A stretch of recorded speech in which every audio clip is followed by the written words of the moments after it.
So most people, I would assume there's a lot of practitioners and average people listening, people are overdoing seeds or overdoing nuts, and I don't think people realize, from reading yourself, why the seeds of the plants produce these polyunsaturated fatty acids.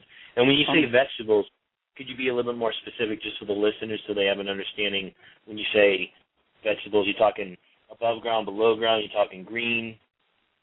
Yeah, if you think of where corn normally grows or soybeans in, say, Iowa, the corn produces its seed, and the seed sits on the ground for a few months during the winter, and has to begin sprouting when the weather is still fairly cool, so that the seed is basically kept in refrigeration all through the winter. And then when it starts warming up a little, it sprouts and produces new plant. And it contains enough vitamin E that under this refrigerated situation, these polyunsaturated fats are stable enough that then the seed is still alive. But if you kept the seed warm all winter at, say, the temperature of a human body, these oils would react with oxygen, and the seed would be dead by springtime. And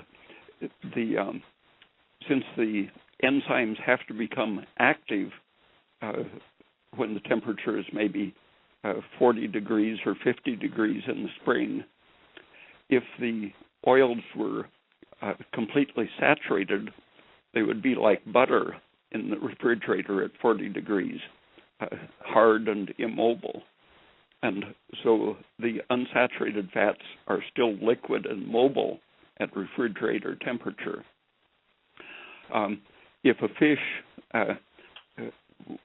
lives at, say, 20 or 30 degrees, they can stand very cold temperatures if they have very polyunsaturated fats.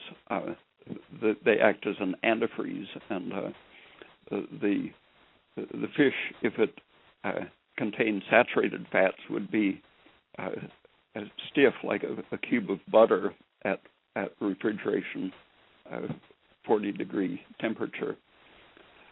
So the organism needs mobile fats which are stable at low temperatures simply to function at those low temperatures. But if you look at the fish in the Amazon River, where the water is up around 90 degrees, these fish have fats that are just about as saturated as butter because their unsaturated fats would oxidize and degenerate if they were living at that temperature. If you grow soybeans in the tropics, soy oil then is practically as saturated as butter.